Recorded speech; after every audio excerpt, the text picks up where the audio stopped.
اور اپنی صلاحیتوں کو دین پر لگاویں۔ ہر آدمی کی صلاحیت امانت ہے،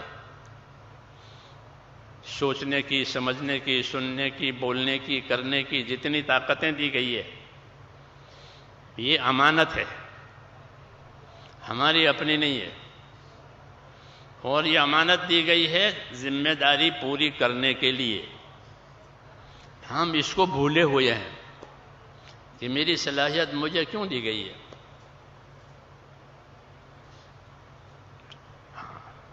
اس لیے صلاحیتیں برباد ہو رہی ہے، جی ہاں، اور ماحول بھی خراب ہو رہا ہے، کیونکہ صلاحیتوں کا صحیح استعمال نہیں ہوتا۔ دعوت اس لیے دی جاتی ہے کہ اپنی صلاحیتوں کو امانت سمجھو، جی ہاں، یہ کسی کام کے لیے دی گئی ہے۔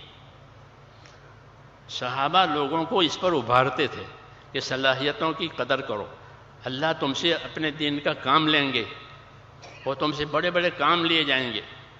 عبداللہ بن مسعود رضی اللہ تعالیٰ عنہ وہ مشہور صحابی ہیں، وہ بڑے فقیہ ہیں، بڑے ذی علم ہیں۔ ان کو کوفے میں رکھا گیا تھا تعلیم و تبلیغ کے لیے، تو انہوں نے بہت کام کیا وہاں۔ ایک مرتبہ وہ کہیں سے گزر رہے تھے تو ایک گانے والا گانا گا رہا تھا، گویا وہ گا رہا تھا، ابن مسعود گزر رہے تھے تو کان پر وہ گانے کی آواز پڑی تو سر پر کپڑا ڈال لیا۔ ایک منکر چیز ہے، ایک ناجائز چیز ہے، گا رہا ہے۔ وَإِذَا مَرُّوا بِاللَّغْوِ مَرُّوا كِرَامًا، کہ جب یہ لغو چیز پر سے گزرتے ہیں تو بزرگانہ انداز سے وہاں سے گزر جاتے ہیں، تو کپڑا ڈال کر کے وہاں سے گزرے اور یہ کہتے ہوئے گزرے کہ کتنی اچھی آواز ہے، کاش کہ یہ آواز قرآن شریف پڑھنے پڑھانے میں ہوتی۔ میری بات سمجھ میں آ رہی ہے؟ صلاحیتوں کو دین پر لانے کے پر لیے بات ہے کہ کتنی اچھی آواز ہے۔ یہ نہیں کہا یہ آدمی نکما ہے، یہ نہیں کہا کہ یہ نکما ہے، فضول میں پھنسا ہوا ہے، کیونکہ یہ کبر ہے، کسی کو حقیر سمجھنا ہماری دعوت میں نہیں ہے۔ مولانا علی اللہ صاحب رحمۃ اللہ علیہ فرماتے تھے کہ ہماری دعوت اور تبلیغ تو خوبیوں کا لین دین ہے۔ یہ سوچو، یہ دیکھو لوگوں میں کیا کیا خوبیاں ہیں، اس آدمی میں کیا خوبی ہے، اس میں کیا خوبی ہے، اس علاقے کے رہنے والوں میں کیا خوبی ہے۔ یہ ایک نظر ہے یہ دعوت کے لیے، کیونکہ ہم کو لوگوں کی صلاحیت چاہیے، لوگوں کا مال متاع نہیں چاہیے دین کے لیے۔ ہم نہیں کہیں گے کہ لاؤ، ہم کہیں گے لگاؤ، ہم نہیں کہیں گے لاؤ، کیا کہیں گے؟ یہ لگاؤ۔ مولانا یوسف صاحب کے پاس ایک آدمی آئے تھے کوئی رقم لے کر کے شروع میں، اور درخواست یہ کی کہ آپ کے پاس بہت لوگ آتے ہیں اور بہت لوگ نکلتے ہیں اللہ کے راستے میں، میں ایک رقم لے کر آیا ہوں، آپ اسے قبول کریں اور یہ آنے جانے والوں کو دیں۔ تو مولانا نے فرمایا مجھے تو آپ کی ضرورت ہے، رقم کی ضرورت نہیں ہے۔ یہ بھی نہیں کہا کہ تیری رقم نہیں چاہیے، یہ نہیں کہا، منع ہے، کیونکہ وہ محبت سے پیش کر رہا ہے، تو محبت کے جواب میں تکبر نہیں ہوتا کہ نہیں چاہیے۔ مولانا نے یہ جواب دیا کہ مجھے تو آپ کی ضرورت ہے، رقم کی ضرورت نہیں، آپ آ جائیے۔ ہماری دعوت یہی ہے کہ اللہ کے بندوں کی صلاحیت اللہ پر لگ جائے، ہمیں کچھ نہیں چاہیے۔ اس لیے یہاں ہر آدمی جو بیٹھا ہوا ہے وہ اپنی صلاحیت کو اللہ کی امانت سمجھے کہ مجھے اللہ نے صلاحیت دی ہے، سوچنے کی، سمجھنے کی، کرنے کی، مال لگانے کی، خدمت کرنے کی، عبادت کرنے کی صلاحیتیں دی گئی ہے، تو وہ کہاں لگے؟ اس لیے ابن مسعود رضی اللہ تعالیٰ عنہ نے اس بات کی طرف اشارہ کیا اس کا نام زازان تھا کہ کتنی اچھی آواز ہے، کاش یہ قرآن شریف کے پڑھنے پڑھانے میں ہوتی، قرآن سیکھتا، قرآن پڑھتا، لوگوں کو قرآن پڑھاتا خوش الحانی سے، تو کتنی بڑی بات ہوتی۔ خیرکم من تعلم القرآن وعلمہ، حضور صلی اللہ علیہ وسلم فرماتے ہیں کہ تم میں سب سے بہتر وہ ہے کہ جو قرآن پاک کو سیکھے اور کیا کرے، سکھاوے۔ حضرت عثمان اس کے راوی ہیں، اس کی روایت کرتے ہیں کہ تم میں سب سے بہتر آدمی وہ ہے جو قرآن شریف کو سیکھے اور سکھائے۔ عثمان رضی اللہ تعالیٰ عنہ کی صحبت میں اس وقت تابعی بیٹھے ہوئے تھے، سلمی، انہوں نے یہ حدیث سنی، کہتے ہیں جب سے میں نے حضرت عثمان رضی اللہ تعالیٰ عنہ سے یہ حدیث سنی، قرآن کی خدمت کے لیے میں بیٹھ گیا، اور اب تقریباً 70 برس ہو رہے ہیں کہ میں اس خدمت پر ہوں کہ اللہ کے بندوں کو قرآن سکھاتا ہوں، سیکھتا ہوں، سکھاتا ہوں۔ اور کہا اس حدیث کو سن کر کے یہ 70 برس سے میری یہی مشغولی ہے۔ یہ فَيَتَّبِعُونَ أَحْسَنَ، کہ وہ اتباع احسن کرتے ہیں کہ جب عمل کا نمبر آتا ہے تو اپنے عمل کی اچھی سے اچھی شکل بناتے ہیں۔ 70 سال قرآن کی خدمت کو دی، کیوں؟ ایک حدیث سنی ایک صحابی سے کہ تم میں سب سے بہتر وہ ہے، بہترین امت کا بہترین آدمی کون؟ کہ بہترین امت کا بہترین آدمی وہ ہے جو قرآن سیکھے اور سکھاوے۔ اس لیے ابن مسعود نے اس کو اس کی طرف اشارہ کیا کہ کتنی اچھی آواز ہے، کاش یہ قرآن کریم کے پڑھنے پڑھانے میں، سیکھنے سکھانے میں ہوتی، یہ کہہ کر کے گزر گئے۔ کسی نے اس کو یہ بات پہنچائی کہ صحابی رسول یہاں سے گزرے ہیں اور یہ فرماتے ہوئے نکل گئے۔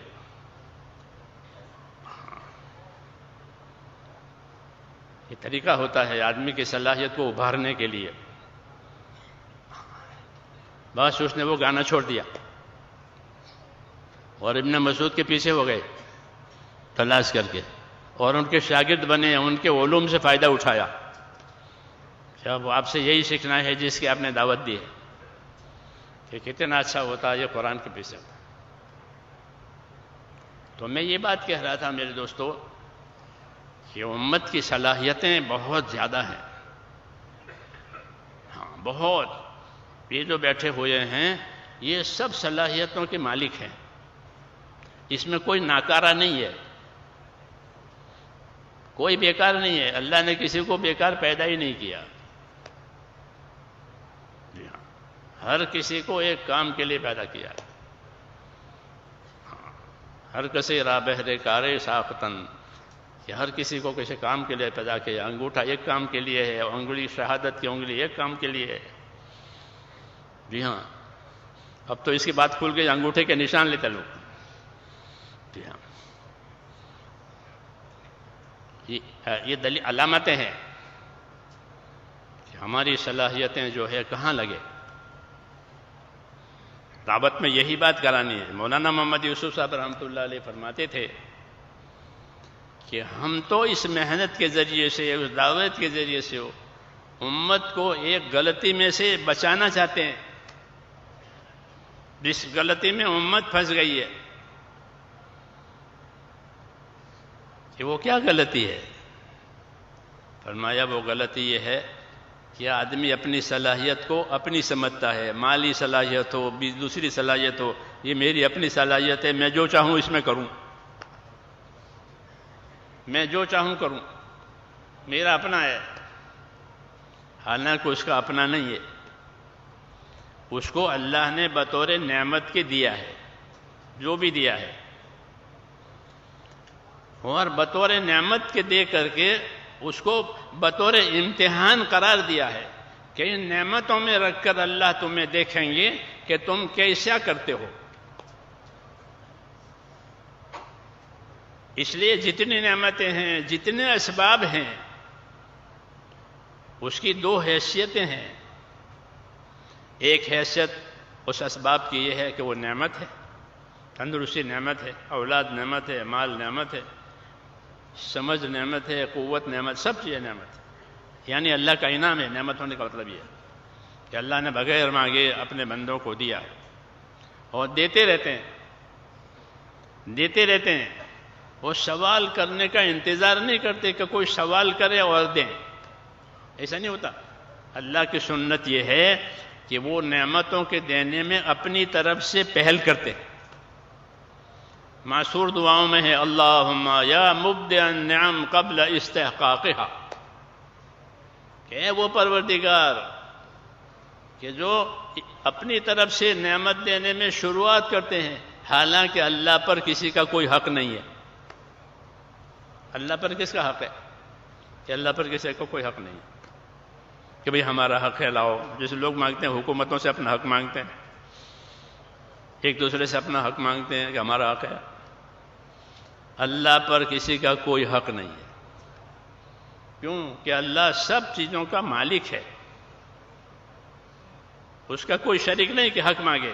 بھائی بھائی کا شریک ہوتا ہے، وہ حق مانگے گا، جی ہاں، اس کا کوئی شریک نہیں، ہاں، اس کے برابر کوئی نہیں، اس کے مثل کوئی نہیں، اس کے مقابل کا کوئی نہیں۔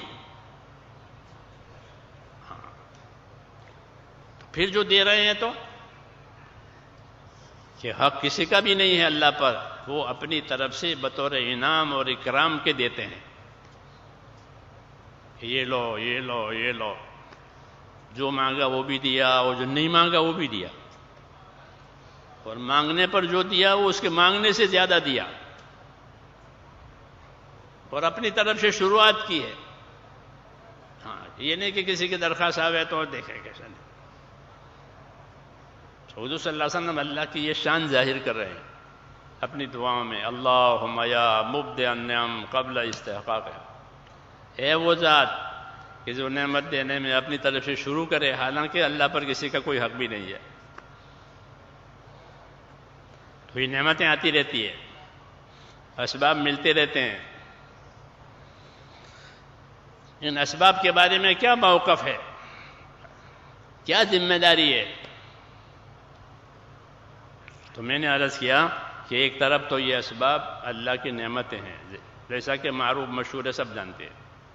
دوسری طرف کہ یہ جتنے اسباب دیے گئے ہیں وہ اللہ تعالیٰ کی ایک نعمت ہے اور ایک امتحان ہے، امانت ہے، یہ امانت ہے۔ آنکھیں امانت ہے، کان امانت ہے، زبان امانت ہے، دل دماغ امانت ہے، مال امانت، اولاد امانت، سب امانت۔ ہمارا پورا دین امانتوں پر ہے اور امانت داری پر ہے، بے ایمانی کو کوئی تعلق نہیں ہے، بے عملی کا کوئی تعلق نہیں ہے، پورا دین امانت داری پر کھڑا ہے۔ حضور صلی اللہ علیہ وسلم کو سب سے پہلے اللہ نے امانت دار ظاہر کیا تھا، نبوت ظاہر ہونے سے پہلے امانت داری ظاہر کرائی کہ ہمارا یہ بندہ امانت دار ہے، ہمارا یہ بندہ سب سے زیادہ سچا اور وفادار ہے۔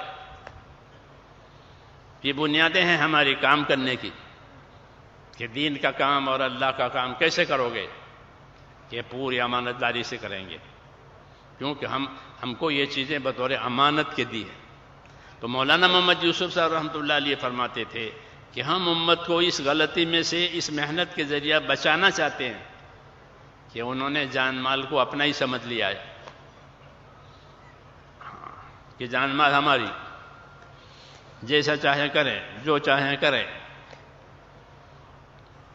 یہ اپنی صلاحیتوں کو برباد کرنے والی بات ہے، ہاں، کیونکہ جتنی آزادی آوے گی اتنی بربادی آوے گی۔ قاعدہ ہے کہ ہر کام میں آدمی آزاد ہو کر کام کرے، تو جتنا بڑا کام اتنی بڑی بربادی، اور جتنا بڑا کام اتنی پابندی، پھر اس کام میں خوبی آوے گی۔ اور اس کو آزادی سے چلایا، ایک آدمی سائیکل آزادی سے چلاوے تو جو ایکسیڈنٹ ہوگا وہ ہلکا ہوگا، کیونکہ سائیکل ہے، پیدل سائیکل ہے، اس میں زیادہ قوت نہیں ہے۔ ایک موٹر سائیکل کو چلاوے اور ایک گاڑی کو چلاوے، ہوائی جہاز کو چلاوے، سوچو کہ کتنا نقصان ہوگا آزادی کا۔ یہ جتنی طاقت اتنا نقصان۔ آدمی کو اللہ نے بہت سی طاقتیں دی ہے، جی ہاں، اور دیتے رہتے ہیں، پھر اس کا غلط استعمال ہو کہ یہ بہت بڑا نقصان ہے۔ جی ہاں، آنکھوں کا استعمال، کانوں کا استعمال، دل دماغ کا استعمال، مال کا استعمال، اولاد کا استعمال۔ امام غزالی رحمۃ اللہ علیہ فرماتے ہیں ہر آدمی کی اولاد اس کے پاس اللہ کی امانت ہے۔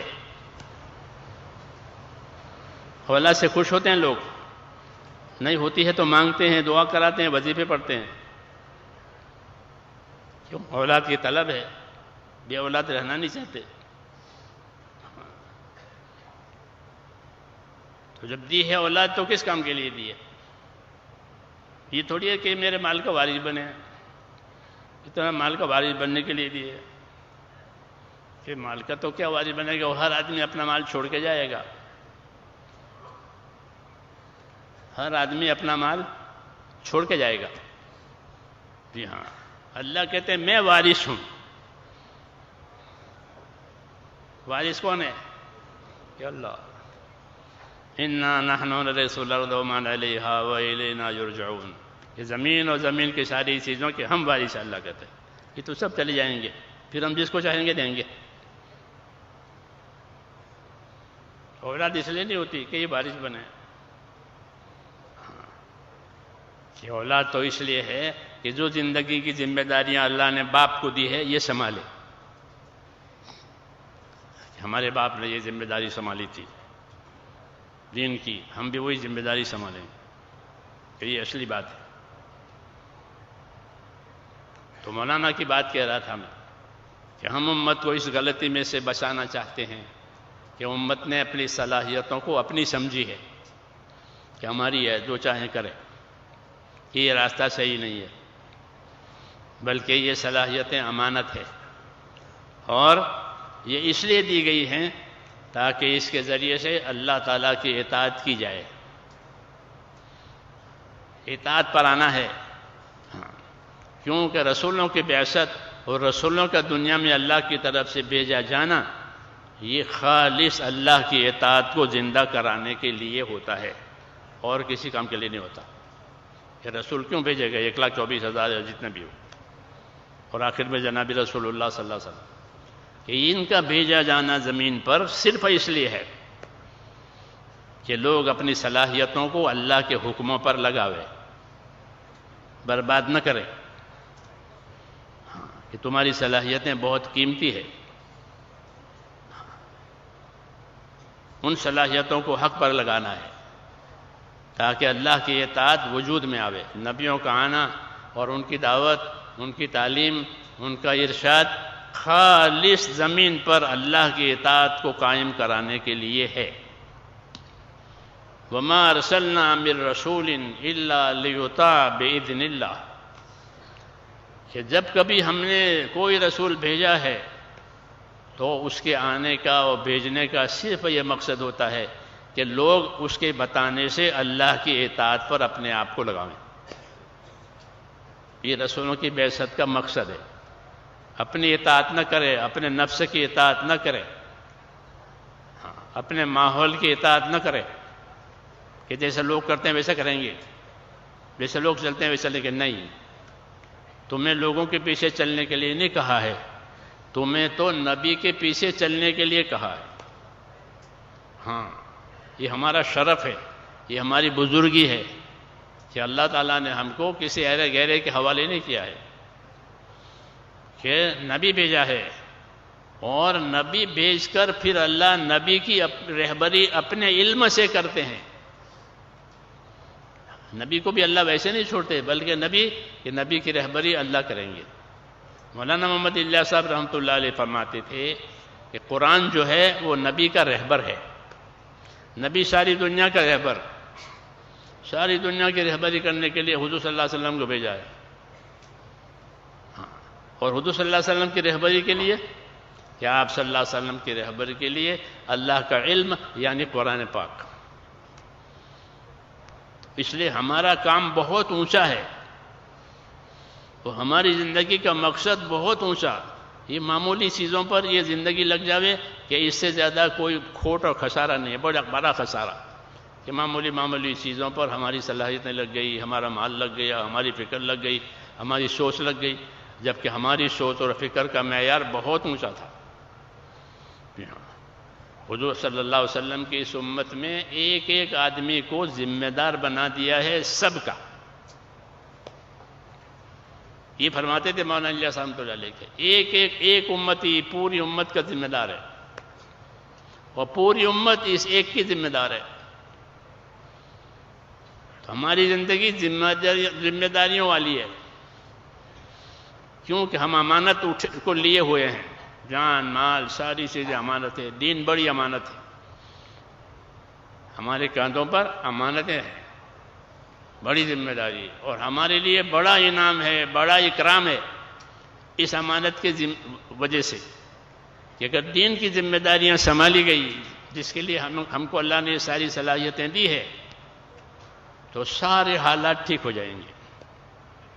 ہاں، لوگ آج حالات سے پریشان ہیں، جس حال میں ہے اسے پریشانیوں کا سامنا ہے، اور اللہ نے دنیا کے کسی سبب میں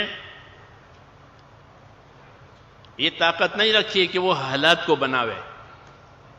کوئی سبب دنیا کا، مال ہو، ملک ہو، عہدہ ہو، زمین ہو، ہتھیار ہو، کوئی سبب دنیا کا ایسا نہیں ہے جو حالات بناوے۔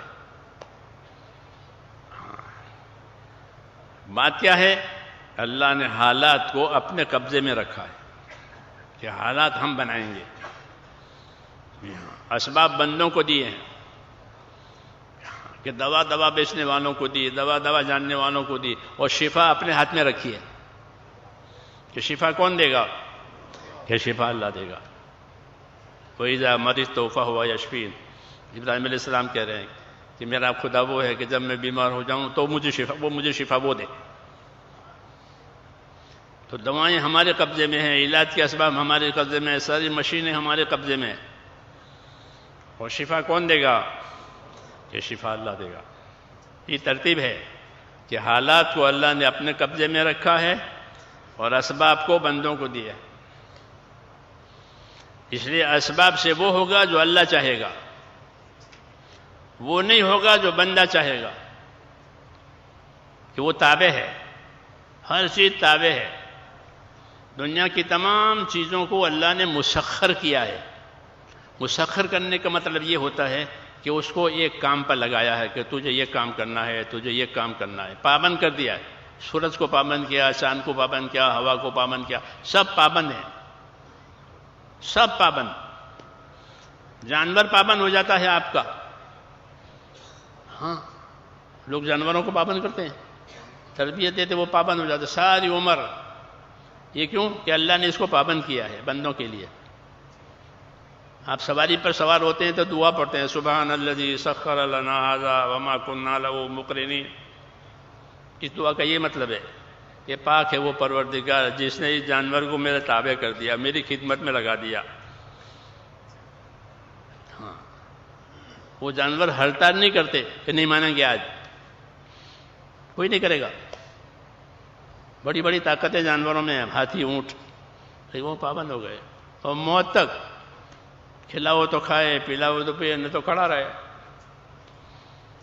ہاں، کیا بات ہے کہ ان کو پابند کیا ہے قدرت سے، تمہاری خدمت کے لیے، تمہاری ضرورتوں کے لیے۔ تو سارے اسباب جو ہیں وہ قدرت کے تحت میں ہے۔ تمام اسباب سے وہ چیز ہوگی جو اللہ چاہے گا۔ اس لیے ہمارے حالات ہمارے اسباب سے بننے والے نہیں ہیں، یہ طے ہے۔ کبھی مسلمانوں کو مال مل جائے تو ان کے حالات اچھے ہو جائیں گے، ہاں، کہ ان کو عہدے مل جائیں، ان کو زمینیں مل جائیں، ان کو جائیدادیں مل جائیں تو ان کے حالات اچھے ہو جائیں گے، کیسا نہیں؟ ان کے حالات تو اللہ کے حکموں کے پورا کرنے سے اچھا ہوں گے۔ یہی قاعدے کی بات ہے کہ اللہ نے حالات کو اپنے قبضے میں رکھا ہے، اور حالات کی موافقت ان لوگوں کے لیے ہوگی کہ جن کی زندگیوں میں اللہ کی اطاعت اور تابعداری آوے۔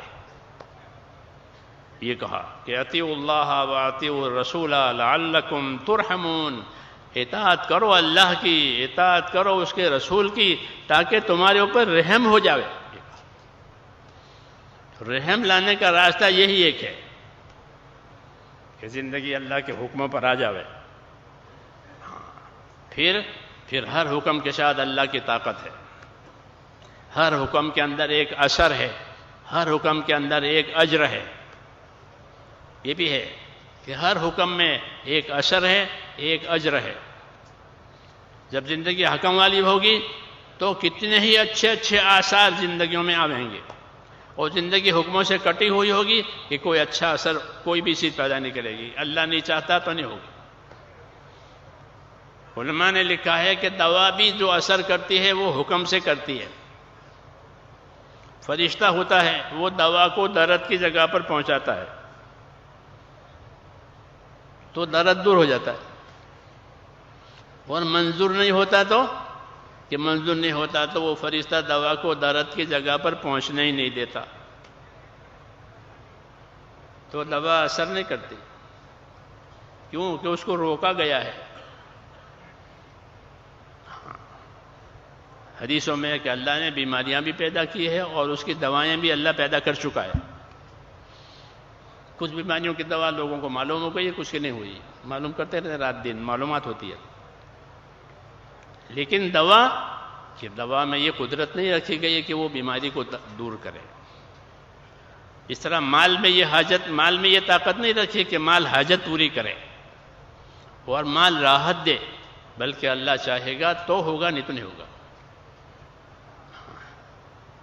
کہ مال مصیبت ہو گیا، ہاں کیا بات ہوئی کہ مال کو ظالموں نے دیکھ لیا اور ظالم اس کے پیچھے ہو گئے۔ ہو رہا ہے دنیا میں، یہ مال کی وجہ سے مصیبت آ گئی۔ یہ اللہ بتاتے ہیں کہ جتنے غلط یقین جمیں گے اسباب کے اعتبار سے، اللہ کی قدرت اس کی کاٹ کرے گی۔ ہاں، حالات ایسے پیدا کریں گے کہ جو آدمی سوچ رہا تھا وہ نہیں ہوگا کہ مال سے راحت ملے گی، مال سے راحت نہیں ملے گی۔ ہاں، کہ مال سے آفت آئے گی، مال کی وجہ سے آفت آئی، مال کی وجہ سے دشمنیاں ہوئی، مال کی وجہ سے حسد ہوا، حالات بگڑ گئے۔ اس لیے میرے دوستو، سب سے زیادہ طاقتور چیز جو ہے وہ اللہ کا امر ہے۔ الا لہ الخلق والامر، یاد رکھو مخلوق بھی اللہ کی اور امر اور حکم بھی اللہ کا۔ مخلوق میں وہ بات چلے گی جس کا اللہ امر کریں گے۔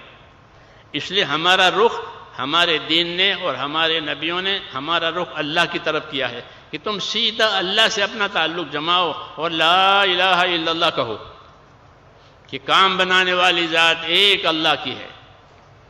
حالات بھی وہ پیدا کرے گا، اسباب بھی وہ پیدا کرے گا، نتیجہ بھی وہ پیدا کرے گا۔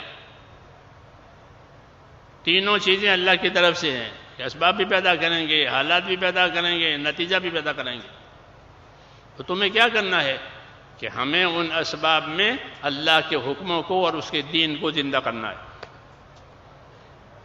ہمارے لیے اسباب اس لیے نہیں پیدا کیے کہ ہم اسباب سے محبت کر کے اسباب کے اوپر زندگیوں کو ڈالیں، بلکہ ہمیں اسباب اس لیے دیے ہیں کہ ان اسباب میں اللہ تعالیٰ کا جو حکم ہے وہ ہم پورا کریں۔ تاجر تجارت میں، ہمارا تاجر تجارت میں مال کے لیے نہیں لگے گا، بلکہ ہمارا تاجر تجارت میں تجارت کا حکم پورا کرنے کے لیے لگے گا۔ ہمارا زمیندار کہ زمین میں کہ زمینداری کو فائدہ حاصل کرنے کے لیے نہیں، بلکہ زمینداری کے کیا حکم ہے وہ پورا کریں گے۔ پھر فائدہ تو کہیں گیا ہی نہیں ہے، تجارت کا نفع کہیں گیا ہی نہیں ہے۔ اس لیے حضور صلی اللہ علیہ وسلم نے تجارت کے فضائل بیان کیے، تجارت کے مسائل بیان کیے، زمینداری کے فضائل بیان کیے، زمینداری کے مسائل بیان کیے، مزدوری کے فضائل بیان کیے، مزدوری کے مسائل بیان کیے۔ سب چیزوں کے مولانا صاحب کہتے ہیں سب چیزوں کے فضائل مسائل ہیں کہ یہ مزدوری کی یہ فضیلت ہے، تجارت کی یہ فضیلت ہے، زمینداری کی یہ فضیلت ہے۔ خالی زمینداری کوئی دھندا نہیں ہے، بلکہ یہ بھی ایک فضیلت کی چیز ہے کہ اگر اس میں اللہ کے حکموں کی رعایت کے ساتھ یہ داخل ہوا تو اس کی زمینداری، اس کی مالداری، اس کی عہدیداری سب عبادت بن جائے گی، کیونکہ ہر لائن کے حکم دیے گئے ہیں اور اس کی فضیلتیں بیان کی گئی ہے کہ آپ کو یہ ملے گا اور یہ ملے گا اور یہ ملے گا۔ اس لیے میرے دوستو، اللہ تعالیٰ نے ہم کو اسباب بطور امتحان کے دیے ہیں کہ اس میں رکھ کر کے اللہ تعالیٰ یہ دیکھیں گے کہ آپ کیسے چلتے ہیں۔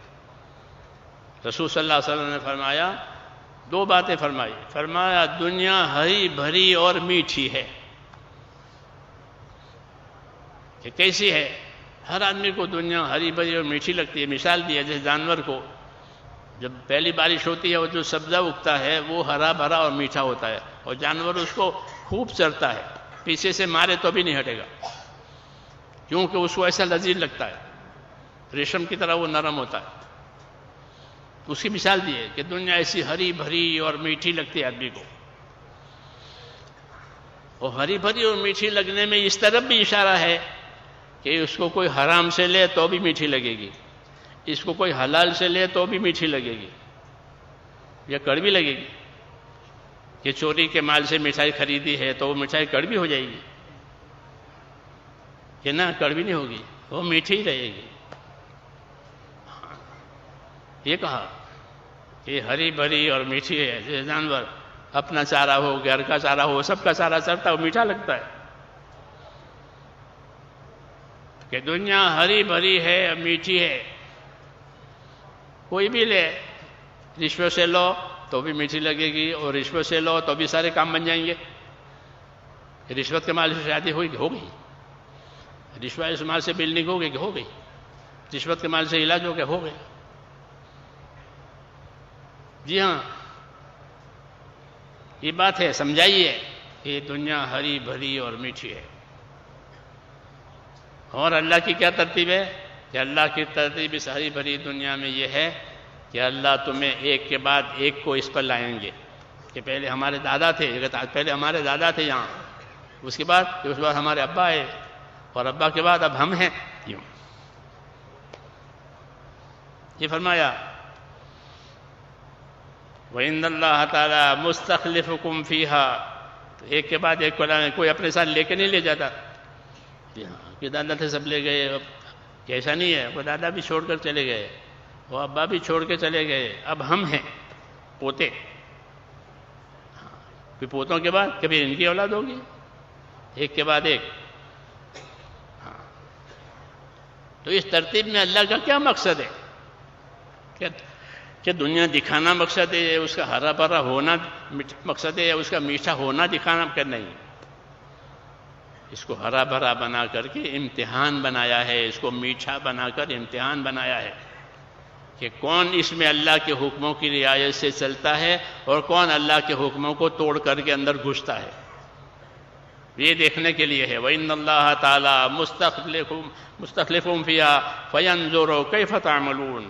پھر دیکھیں گے تمہارے عمل کیا بنتے ہیں۔ اس میں آدمی اپنی اپنی چیزوں میں گھس کر اپنا عمل بناتا ہے، اس کا وہ ذمہ دار ہے، اس کا وہ ذمہ دار ہے کہ اس چیز میں گھس کر کے کیا عمل کیا، حاکم نے حکومت میں کیا عمل کیا، تاجر نے تجارت میں کیا عمل کیا، زمیندار نے زمینداری میں کیا عمل کیا، اپنے عمل کا وہ ذمہ دار ہے۔ اس لیے فرمایا کہ ایک کے بعد ایک کو لا کر کے اللہ تعالیٰ تمہیں دیکھے گا کہ تم کیا عمل کرتے ہو۔ اللہ کے نبیوں کی تعلیم یہ ہے کہ ہر آدمی اپنے اسباب میں امتحان میں ہے، اس امتحان میں کامیاب ہونے کے لیے وہ کوشش کرے، محنت کرے۔ کہ کون سی محنت؟ کہ اللہ کے حکم والی محنت کرے۔ جب اللہ کے حکم والی محنت کرے گا تو کیا نفع ہوگا؟ کہ اندر کا یقین بدلے گا۔ سب سے پہلی بات کہ اللہ کے حکموں کی محنت میں یہی سمجھا جاتا ہے کہ کرنے والا ایک اللہ ہے، اور جو ہوگا وہ اللہ کے حکم سے ہوگا۔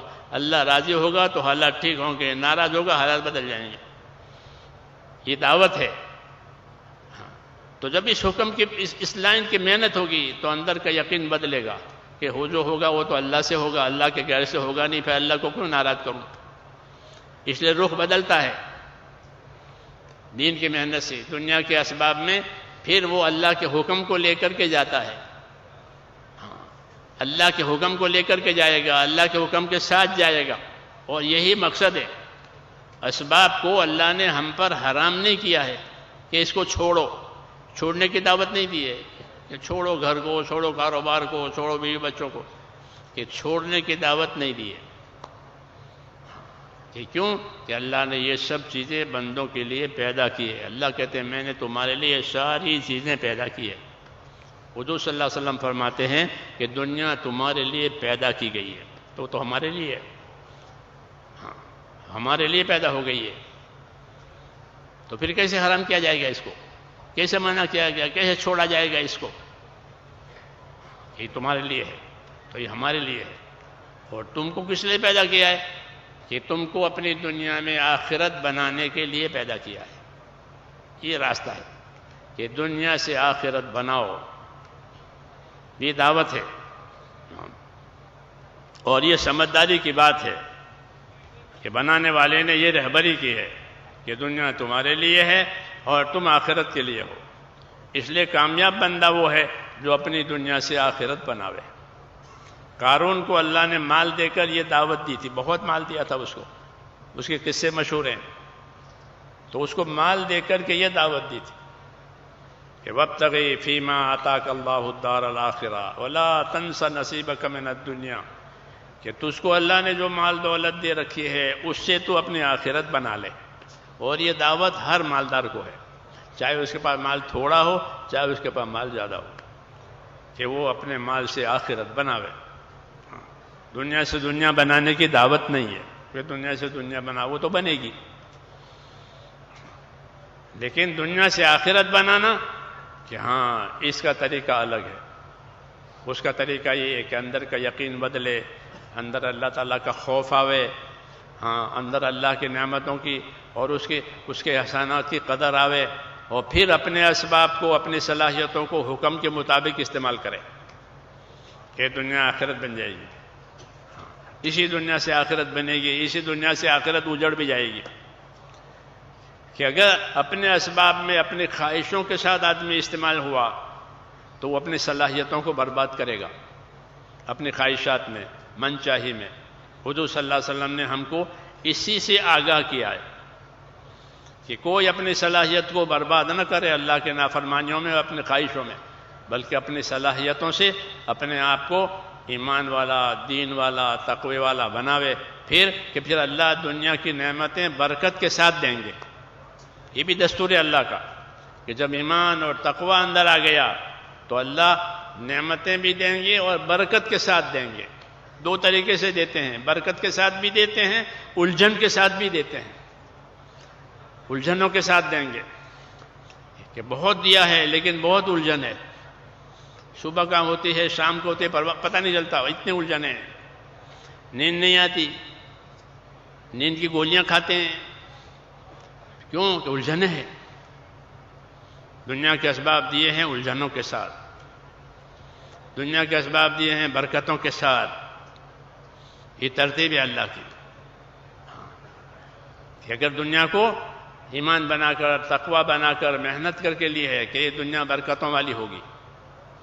اللہ تعالیٰ ایمان والوں کو برکت بھی دیتے ہیں، بدلہ بھی دیتے ہیں، دونوں دیتے ہیں۔ نماز کی برکت بھی ہوگی، نماز کا بدلہ بھی ہوگا، دونوں احسان ہے اللہ تعالیٰ کا۔ تو راستہ برکتوں کا بتایا ہے کہ اللہ سے دعا مانگو کہ اللہ ہمارے تمام کاموں میں برکت دے۔ دعائیں ہیں، نبیوں کو برکتوں کی بشارت دی جاتی تھی کہ آپ کو برکت کی بشارت ہے۔ کیوں کہ برکت جو ہے وہ ایمان کا سایہ ہے، جب ایمان تیار ہوگا اندر تو برکت ضرور آئے گی۔ جیسے درخت کھڑا ہو گیا تو سایہ ضرور پڑے گا، درخت کھڑا ہو گیا تو سایہ پڑے گا نہیں پڑے گا؟ وہ سایہ ہر وقت رہے گا، ہر روز، اور پھل وقت پر آئے گا۔ ایسا ایمان والے کو کہ ایمان والے کو اس کی صحیح محنت اس کی برکتیں دیں گے، دنیا میں بھی دیں گے، موت کے وقت بھی دیں گے۔ اللہم بارک لی فی الموت و فیما بعد الموت، اور موت کے بعد بھی برکت دیں گے۔ جی ہاں، اور بدلہ کہ بدلہ اپنے وقت پر دیں گے، بدلہ قیامت میں دیں گے، کیونکہ قیامت بدلہ دینے کا دن ہے، یوم الجزاء، بدلہ دینے کا وقت تو وہ قیامت ہے، وہاں ذرے ذرے کا حساب کر کے اللہ تعالیٰ دیں گے، یہ آپ کا بدلہ۔ تو ایمان والوں کو دنیا برکتوں کے ساتھ ملتی ہے۔ برکتیں کس کی ہے کہ حکموں کی، برکتیں کس چیز کی ہے کہ طریقوں کی، کہ حکم کو سنبھالا ہے، طریقے کو سنبھالا ہے، اس کی محنت کی ہے، اس لیے دنیا برکتوں کے ساتھ، تو وہ دنیا آسان ہو جاتی ہے۔ آسان ہونے کا مطلب یہ ہے کہ اپنی حاجت بھی پوری ہو جاتی ہے اور آخرت بھی بن جاتی ہے، دونوں ہو جاتے ہیں۔ آسان ہو گیا کیا مطلب کہ دنیا سے اپنی حاجت بھی پوری ہو گئی اور آخرت بھی بن گئی۔ اب کوئی حسرت نہیں ہے، اب کوئی دنیا چھوٹے گی تو کوئی پچھتاوا نہیں ہے کہ دونوں ہو گئی، بلکہ آخرت بنائی ہے تو موت پر خوشی ہوگی۔ ہاں، آخرت بنا کے مرنے والے کو موت پر خوشی ہوتی ہے کہ میں نے اپنی آخرت بنائی ہے۔ حضرت بلال رضی اللہ تعالیٰ عنہ کی اہلیہ ان کے مرنے کے وہ رونے لگی کہ بھائی کیوں رو رہی ہو؟ کہ آپ جا رہے ہیں، یہ رونے کی بات نہیں ہے، خوشی کی بات ہے۔ کہ کیوں؟ کل ملاقات ہوگی کس سے؟ کہ محمد صلی اللہ علیہ وسلم سے اور ان کے اصحاب سے۔ ہاں، کل ہماری ملاقات ہوگی، خوش ہے۔ بات کیا ہے کہ اپنی دنیا سے اپنی آخرت بنائی ہے۔ اور یہی میرے دوست ہماری دعوت ہے، تمام نبیوں کی دعوت ہے۔ کسی نبی نے دنیا میں دنیا نہیں بنائی کہ دنیا بناؤ، یہ کہا کہ اپنی دنیا سے آخرت بناؤ۔ اگر دنیا سے آخرت بنائی تو وہ دنیا صاف ستھری ہوگی، وہ دنیا بھی پاک ہوگی، صاف ستھری آخرت کی وجہ سے، اور آخرت کے عمل کی پابندی کی وجہ سے جو دنیا ملے گی پاکیزہ ملے گی۔ ایمان والوں کو اللہ پاکیزہ دنیا دیتے ہیں، پاک دنیا۔ من عمل صالحا من ذکر او انثی وهو مؤمن فلنحینہ حیاۃ طیبہ، کہ جو ایمان لائیں گے، اعمال صالحہ کریں گے، ان کو دنیا میں زندگی جینے کے لیے پاک زندگی دیں گے، پریشانیوں سے، گناہوں سے، دوسری تمام آلودگی سے پاک، برکتوں والی دنیا، چین والی دنیا، اطاعت والی دنیا۔ یہ اللہ تعالیٰ کے انعام کے وعدے ہیں۔ تو میں نے کہا ہم کو یہ کام دیا گیا ہے میرے دوستو کہ ہماری صلاحیتیں کہاں لگے؟ کیا دنیا کی معمولی سے فنا ہونے والی چیزوں میں لگے؟ کہ نہیں، ہماری صلاحیتیں بہت قیمتی ہیں۔ ایک سبحان اللہ بہت پہاڑ سے بڑا ہے۔ ایک سبحان اللہ، مسلمان کا سبحان اللہ، ایک سبحان اللہ بہت پہاڑ سے بڑا ہے۔ ایک ایک عمل اپنی جگہ اتنا قیمتی ہے، اس کی قیمت بتائیں گے اللہ کے رسول۔ پھر جس محنت سے سارے عمل زندہ ہوں، سارے اعمال زندہ ہوں، اس محنت کی کیا قیمت ہوگی؟ اس لیے ہماری صلاحیتوں کا صحیح مصرف اور ہماری صلاحیتوں کو لگانے کا صحیح میدان، وہ میرے دوستو اللہ تعالیٰ کا دین ہے۔ ہم کو اللہ نے دین دیا ہے، اسی پر بشارتیں ہیں، اسی پر سارے حالات کے بننے کا وعدہ ہے۔ دنیا کی کسی حکومت پر، کسی مال مرتبے پر حالات بننے کا وعدہ نہیں ہے۔ اللہ نے فرعون کے حالات بگاڑے، قارون کے حالات بگاڑے، یہ سب مال ملک والے ہیں۔ قوم سبا کے حالات بگاڑے، یہ زمیندار ہیں۔ قوم سمود کے حالات بگاڑے، یہ فیکٹریوں والے ہیں۔ یہ سب پہلے گزرے ہیں کہ جنہوں نے اللہ کے دین پر کوئی توجہ نہیں دی، ان کے حالات نہیں بنے۔ اس لیے ہم کو ساری تاریخ بتائی ہے، نبیوں کی بھی اور ماننے والوں کی بھی، نہ ماننے والوں کی بھی۔ کیوں؟ کہ ہم کو نبیوں والا کام کرنا ہے، اس لیے اس کے نتائج بتائے ہیں۔ اس راستے میں اپنی صلاحیتوں کو لگانے سے یہ چیز کھلے گی اور صلاحیتیں حق پر آوے گی۔ جی ہاں، کہ بس پھر یہ نعمت ہی نعمت ہے، دنیا اور آخرت۔ حضور صلی اللہ علیہ وسلم فرماتے تھے کہ اللہ نے مجھ کو دنیا اور آخرت کی خیر کے ساتھ بھیجا ہے۔ ابو سفیان سے فرماتے تھے کہ اللہ مجھے دنیا اور آخرت کی خیر کے ساتھ بھیج چکا ہے، اب اس کو لے لو تو دنیا اور آخرت کی خیر آئے گی۔ اس لیے میرے دوستو ہمیں بھی یہ فیصلہ کرنا ہے کہ اللہ نے جو اسباب دیے ہیں، جو نعمتیں دی ہیں، جو صلاحیت دی ہیں، اس کا استعمال اور اس کا خرچ کہاں ہو؟ کہ اللہ کے حکم پر ہو، دین کی محنت پر ہو۔ تو کیا غریب ہو جائیں گے؟ دین کی محنت کرنے سے غریب ہو جائیں گے اور دنیا کی محنت کرنے سے مالدار ہو جائیں گے؟ ایسا نہیں ہے۔